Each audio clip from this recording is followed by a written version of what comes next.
The Utilities Regulation and Competition Authority, U.R.C.A, is considering a number of amendments related to rules governing gaming and subsequent advertising, complaints and how they're handled, and the Broadcasting Code of Practice for Content Regulation as part of the regulatory body's agenda for this year.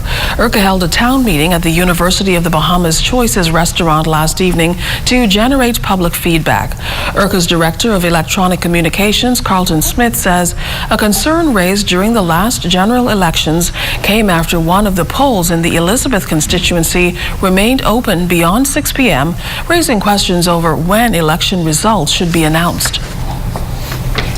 In order for us not to be facing that particular challenge moving forward, we decided that we would take a look at the code that deals with the section of the code that deals with political broadcasts, and see if there is a need to amend the code, and if there is, there will be recommendations made on how the code ought to be amended to reflect a change that would facilitate, that will take into account the extended time that a poll may remain open following the mandatory time of 6 p.m.